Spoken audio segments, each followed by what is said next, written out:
Welcome to Investor's Guide. This is the show that helps you pick the best products in the market. And of course, we'll help you understand new products as well. Next week, we're going to do a special on the new pension scheme, which is now known as the National Pension System. You'll remember on the budget, we were given a special tax break of 50,000 rupees on the NPS. We'll tell you exactly how you can buy the NPS, how you should invest in it, what the various processes are, and how you can start using it this year. That's next week. This week, of course, we're going to continue to answer the questions that you've sent in, so let's get straight to it.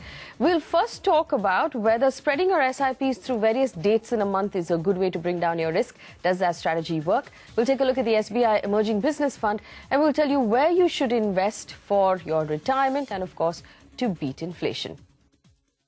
All right, before we go any further, let me bring in Narendra Kumar. He's the CEO of Value Research. Narendra, thank you so much for coming in. So let's get straight to our portfolio question. Our first question comes in from Santaji. Narendra, he writes in from Pune. He tells us he has 3 sons and he's invested in 3 different portfolios for each of them. And he's hoping for those portfolios to be ready when they finish their 12th standard examinations. Now, he's hoping to have accumulated up to 10 lakh rupees for each of his sons. Now, as he sent it to us, he's picked the funds already, and we will get to his fund selection in a little bit. But there are other portions of his portfolio that we should pay attention to first. He has 12 endowment policies with LIC. He pays a premium of 40,000 rupees on each of those policies every year. I don't think his life cover is adequate. He has 60 lakh rupees from HDFC and he has another 25 lakh rupees from LIC. PPF, PF, EPF, all of these things are going in. Let's start one by one, Narendra. The first place that we always start is life insurance. Now, I would say 12 endowment policies are really one too many, considering that he's paying so much on each of them. Would you like him to do 2 things? One, take a look at whether or not he can exit those policies. And secondly, figure out whether he's adequately insured and maybe increase that coverage, because given his goals, he might fall short. Yeah, his first focus should be that, he has adequate coverage. He already has coverage, so, he should just work towards enhancing it. He has 3 dependents. He's saving for that goal. So that is clearly, well articulated, how much money he needs. And just in case his accumulations are not nicely in place, his term cover will be handy. So, it'll be very, it'll be far less expensive. He should look at insurance as a cost, enhance his term insurance coverage, do some liberal estimation of, how much money might be needed, and methodically exit his endowment plans. Given that, he has chosen, he is building good portfolios, he is doing things so methodically, creating separate portfolio for different goals, making this selection. So I think, he can do without those endowment plans. That will be very disappointing. And by now, if he actually gets into evaluating them closely, he'll be able to figure it out. Well, Narendra, he's done another very interesting thing. So he has a strategy where for every one of his SIPs, he's picked a different date. So he has an SIP going in on the 5th, one on the 7th, one on the 15th, one on the 20th, and the 24th, so on. You get the drift. I want you to tell us, and for all of the viewers who are watching, if you think that sort of a strategy is important, do you think it works in the long term? Because he does have 10, 15-year horizons in each of his investments. Is that something that we should all do? Or, like we always say, if the salary comes in on the 1st, have the SIPs go out on the 3rd. That would be efficient, because then you're putting the money away before you begin to miss it. So between the 2 strategies, which one would you recommend? For sake of simplicity, to ensure that, you are able to check your bank account and see that, all your SIP debits are very nicely in place, or, they have happened. So from that point of view, it will be simple. Otherwise you will just have to ensure that, one should be cross-checking that, yes, the debit has happened for the SIP. It normally happens, but still you need to ensure that. And it might create, sometimes a confusion that, too many transaction statement coming on different dates. So to keep it simple, it might be worthwhile. And I don't think it will make any meaningful difference when you are doing your SIP for next 20 years, 15 years, and 8 years, and 7 years. All these things will get averaged out, whether you do it on 24th of a month or, 7th of a month or 1st of a month. But if he feels that, if the superstition is that, he'll be able to average it better, I don't think there is any big harm in doing this, what he's doing. All right, so there's no big harm. So if you're watching at home, there's no big necessity for you to do that as well. He's also worried about the funds that he's invested in. He says there were 5 or 4-star funds when he started. A couple of them have lost a star or two. Should he continue investing in those funds? It does seem like he's picked good funds, Narendra. Would you like him to continue with that list? Yes, he has chosen good funds. And I'm quite surprised because all his funds are even now rated 5-star or 4-star funds. So I don't think he has anything to worry, except for Magnum Emerging Business, which has slipped on the rating a little bit to a 3-star fund. But otherwise, I feel that, his portfolio is good. And he should look at the ratings, less often. He has chosen good funds. And if a fund actually slips below 3-star, I think I'll be, looking at things, evaluating my position there way too closely. All right, so there you have it. That's the advice you're getting right now. You seem to be on track. Don't overcomplicate your investment process. Try and keep it simple. That way it's easier for you to track it. And of course, like Narendra said, life insurance is a cost. It's like insuring your car. Don't mix it with an investment. If you keep it separate from your investments, it makes investing far easier and far simpler to do. Write back to us if you have any more questions. Narendra, we have a question from Dhruv Chaudhary who's written in. He's a regular mutual fund investor. It's a very simple question. And Dhruv, we are always here to help you with these questions. He wants to know how dividend is calculated on a mutual fund and how it's distributed. So, Narendra, there are 2 options, the growth option and the dividend option. Now, you always tell us to pick the growth option. But just so Dhruv can understand, how is the dividend calculated and how is it distributed? The dividend calculation happens on, it depends on the dividend policy and depends on the plan that you have chosen. There are different dividend periodicity which you can choose from, particularly in case of debt fund. But in case of equity fund, there is usually an annual dividend. And that dividend is a function of, 90% of the distributable surplus has to be distributed by way of dividend. So what happens as a result of this is, during the year, all the money that has, all the realized gain, the unrealized bit is not considered as a distributable surplus. So a fund manager makes an investment, it appreciates, and he realizes that gain, and all other income. There are 2 other forms of income to a mutual fund, which is an interest income or a dividend received on the stocks held. So these 3 parts, realized gains, dividends, and interest, that is considered, and 90% of that has to be distributed. That is the rule, and different fund companies follow different cycle. Depending on the start of the launch of the fund, they announce their dividend. All right, so there you have it. If you have any more questions, it doesn't matter how simple it is, you can, of course, always get in touch with us. We have one more question before we take a break. Rupchand has written in, Narendra.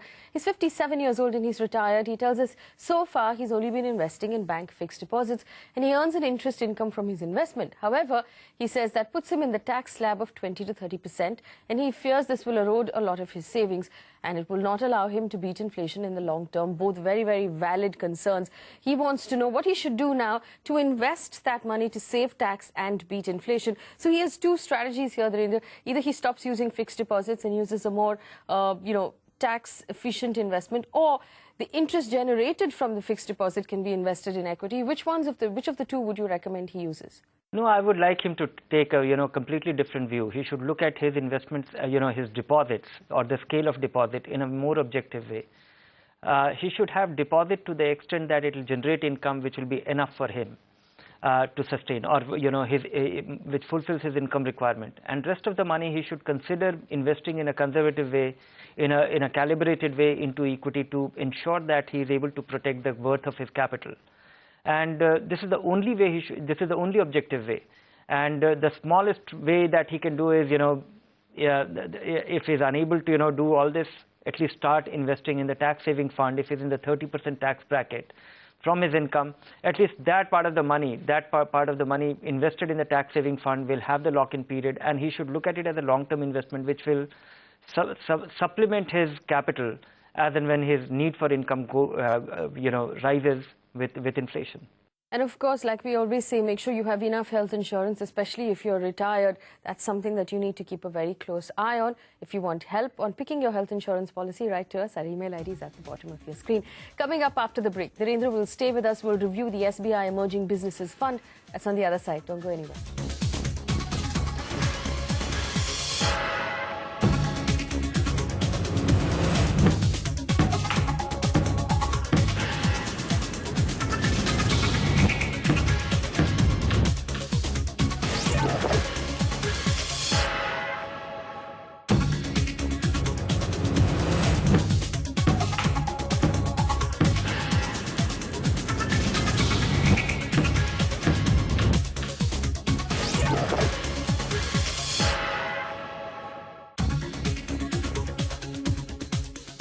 back. You're watching Investors Guide in ET now. Thank you for staying with us. It's time for our product review. And this week we're looking at the SBI Emerging Business Fund. Avan is here to give us an introduction. Avan. Thanks, Faye. Now this week we talk about the SBI Emerging Businesses Fund. The fund was launched in October 2004 as an equity-oriented mid and small cap fund. And since its inception, the fund has delivered returns up to 24%. Set with an objective to provide investors an opportunity to participate in market rallies, it focuses on emerging business themes and companies that have an export orientation. Also, the fund manager strongly bets on sectors like financials, FMCG and construction. Despite its superlative performance in the past, the fund has slipped down a star in ratings. The fund manager believes in an aggressive approach and tracks down companies he believes in, companies of lesser value, or stocks that have been beaten down due to negative sentiment, and executes growth investments with flair, but success has not walked the same path with value stocks, thus denting the fund's long-term performance. So despite the seesaw of average risks and average returns, should you place your bets on this particular fund? Our experts are here to give you the answer. With that, it's back to you, Faye. All right, Avan, thank you so much for that introduction. The SBI Emerging Businesses Fund was right on top of its category some time ago. It was the fund in focus. Everybody thought it was doing really well. It has slipped since then. It's 3 stars on value research. Would you recommend that, those of us who are invested in SBI Emerging Businesses continue to invest in this fund? I think, investors should continue investing in this fund. And the nature of this fund, it was supposed to be a very risky fund. It assumes risk and it ventures into an area which many other fund managers don't. And that translates into substantially superior return. If you look at it, this was the best performing fund in its category for 3 years in a row, 2010, 11 and 12. Yes, 2014 has been relatively disappointing. It's up about 60-65% compared to, relatively higher return, nearly 70-80% return in this category. But I would say that this is a kind of fund which will have its big ups and downs. It has on the down. I don't think it has been hugely disappointing, and on the plus, in its great year, it just shoots the charts. It has been well ahead of all others. So it was never supposed to be a mainstream core fund. It is an aggressive fund. It assumes risk, and things have not been on its side for a year and a half. But I think for venturesome investors, it still shows all the variables, all the symptoms where few things will work, and this fund will be on top again.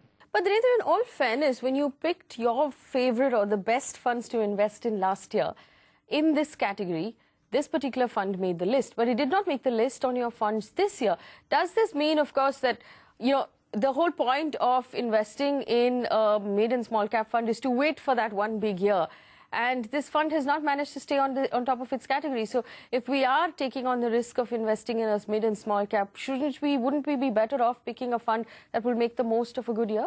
Yes, but I would say that, like 3-4 years back, we didn't have those many options. Today, if you look at this category, we have plenty to choose from. And funds with, well-articulated focus in this category. We have far more credible options to choose from, and there are more impressive ones. And this particular fund, this is not a small and mid-cap fund by design. It just happens to be in that category based on its portfolio characters. And I would say that, yes, if you're looking for a specific small and mid-cap category, there are other options to choose from. If you're looking for a very aggressive fund to maximize your return and a manager with a belief in many of the stocks completely out of favor stocks or offbeat stocks, this still looks like a very promising fund. All right, Narendra, finally give us your rating of the SBI Emerging Businesses Fund. I would assign it a 3-star because it has based on the risk-adjusted scale too. That is where it stands. 3 stars there for the SBI Emerging Businesses Fund on Investors Guide. If you have questions about that review, feel free to get in touch with us on the email ID on your screen, or you can reach me on Twitter. Let's move on to our very popular Hold or Sell segment. Narendra Kumar has written in. He tells us he's retired and he's looking to invest his retirement fund of 60 lakh rupees in mutual funds. He has a low risk appetite. He expects returns of up to 15%. Now, it might be difficult to guarantee that return for him for a time horizon of 2 to 3 years. And he's shortlisted a few funds and he wants to know if this is the portfolio that he should be using. I'm going to go through the list of funds in his portfolio. He's picked 2 balanced funds. He has Tata Balanced and HDFC Balanced. He has ICICI Prudential Capital Protection and Reliance Dynamic Bond Fund. He's also picked the Birla Sun Life Medium Term Plan, the Axis Long Term Equity and Tata Equity PE Fund of Funds. Now, if we look at his whole portfolio, he also tells us the rest of his money is in bank fixed deposits. Now, if you look at his whole portfolio, Narendra, is this the right strategy for someone who's putting aside his entire retirement corpus? No, this is not a very methodical way of approaching it. He should clearly, pen down his requirements, his needs, how much income he needs to derive from all his accumulation, from investment that he will invest, of all the accumulation that he has done so far. And after that, the first stage, the essential money should get into, guaranteed fixed income thing, which comes without any uncertainty. And that, I think, the post office MIP or the senior citizen savings scheme will be, looks attractive today. Of course, those rates will go down over a period of time. That should be the essential part of a fixed income portfolio, which will derive income, which you can bank upon. And rest of the money should be invested conservatively in a manner that it will be able to replenish the worth of your capital, because the money which you will invest in fixed income, which will from where you will derive your regular income, that will go down in value because of inflation. And at the same time, in your retirement years, you don't want to ride a vehicle or invest a vehicle, make an investment which will even intermittently apparently look like going down in value, which will create a great deal of anxiety. So I would say that for the money which you will be, the remaining money which will be left after putting your money in the guaranteed return schemes, that money should find its way into our income portfolio. It's a fairly conservative way of approaching it. On an overall basis, that's an allocation which is about 35% to equity, rest in fixed income, and is fairly, is designed to provide you quarterly income. All right, so first go with the senior citizen savings scheme. You're allowed to invest up to 15 lakh rupees in that scheme. I will give you a guaranteed income, and then our income portfolio, like Narendra says, is on your screen right now, along with the return it has given us over the last 7 years. Good luck with that investment. Get back in touch if you need any more help. One last question on the show, Narendra. 27-year-old Altaf writes in from Bangalore. He has an annual income of 3.73 lakh rupees. That's his take home. Now, he's managed to save 12 lakh rupees. And here's the thing. He wants to buy a plot of land back in his village in Kerala and also perhaps own a small car. He wants to know how he can invest this 12 lakh rupees to get the maximum possible return over the next 5 years. Obviously, he's someone who's willing to take the risk. He's also a young man. Where would you recommend he invests this money? Is it one of our portfolios that he could use, perhaps? Altaf should consider our, either our stable growth portfolio or our growth portfolio without, if the growth portfolio, then without the fixed income component, because his money will be lying in the bank account, which is the fixed income. And he should spread his money, he should not be investing this 12 lakh rupees at one go. He must spread this investment at least over the next 12 to 18 months.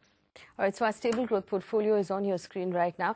I know you asked for very, very aggressive recommendations, but you only have a 5-year time horizon. And you know what we say, in order to aggressively invest in the market, you have to have at least 10 or 15 years on your side. So if you're willing to stretch that time horizon, then of course you can use our aggressive portfolio. But for now, stick with our stable growth portfolio.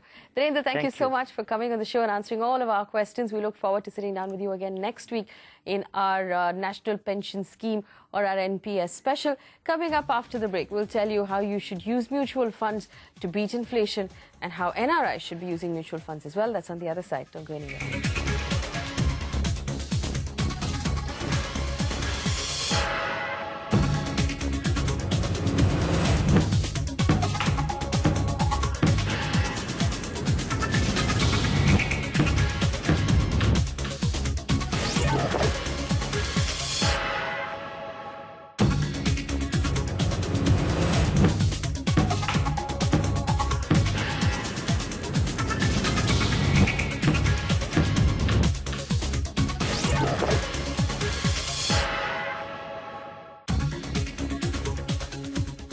Oh, welcome back. You're watching Investor's Guide on ET now.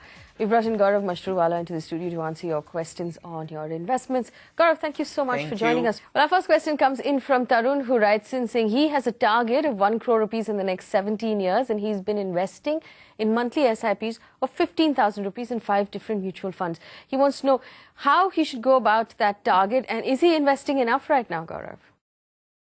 Since your goal or your fund requirement is long term, equity as an asset class is the right asset class that you have chosen, and equity funds is what you should be parking your money in. In terms of is this enough, well, I'll always encourage you to do more, because in case there is volatility or if the cost of education goes up, you should have enough corpus, and even if your son does not require it, you can use that money for retirement or anything else. So any kind of investments does not go waste. Unless, of course, you have some other requirement of the existing surplus in terms of some other goal which you have not mentioned. My only suggestion is you don't need beyond 2 or 3 schemes, because more the schemes you have, the underlying scripts could be same and it's not giving you additional diversification benefit. Only thing it's happening is it's giving you too much of paper and administrative aspect and whatever, which I will not recommend. Our next question comes in from Sanjeev Gupta, who says he can invest up to 20,000 rupees a month, but he's never invested in a mutual fund before. He wants to know, does it make sense to use a mutual fund to invest his long-term money, or would you recommend instead that he buys real estate? Now, first of all, I don't recommend real estate, especially at the point that we are right now. You have to remember a couple of things about real estate. There's a lot of maintenance. You have to pay to maintain. You have to pay tax on property as well.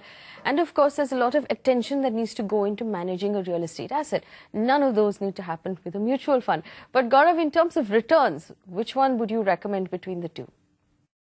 As far as your investment in mutual fund is concerned, where you should do it, well, that depend on your financial goals. If you're looking at something which is going to be like 7 to 9 years away, 20,000 can go into an equity fund. You may want to pick up 1 or 2, as in 1 index fund and 1 large cap fund and 1 mid and small cap fund, or even an international equity fund. So, you pick and choose. The reason I'm giving you this flexibility is it depends how much skills and time you have. If you don't have skills and time, stick to index fund. But if you do, then look at large cap fund, or even if you are kind of conversant and comfortable with more volatility, mid and small cap fund is what you should consider. On your second part, was should you pick up a property as in real estate in New Delhi? Well, that depends. If you need a house to live in New Delhi, you have to pick up. If your question is that should you do it from investment perspective, and well, here is my answer. One is real estate is indivisible, illiquid and immovable. So it's a call that you are taking. You should not be investing into real estate purely because it appreciates faster, and I do agree it does, but that's not the only criteria that you should look at. The moment you pick it up from investment perspective, your majority of assets will get skewed in favor of illiquid asset, which is immovable and indivisible. So later, if any goals come up, you can't just sell half of your property, or if you move to some other city, I don't know whether you belong to Delhi or wherever, you can't take this piece and go anywhere else. So your question on should you put into investments, should you put your money into real estate for investments? For buying of home, yes. From investment perspective, be very, very careful. All right, Gaurav, thank you so much for answering our questions on Investor's Guide this week. Remember, if you're watching at home, you can reach us, or you can reach me personally on my Twitter handle. Feel free to drop me a line. It'll be my pleasure to hear from you. Tune in next week to catch Investor's Guide. We're doing a special on the NPS. You won't want to miss it. Thanks for watching.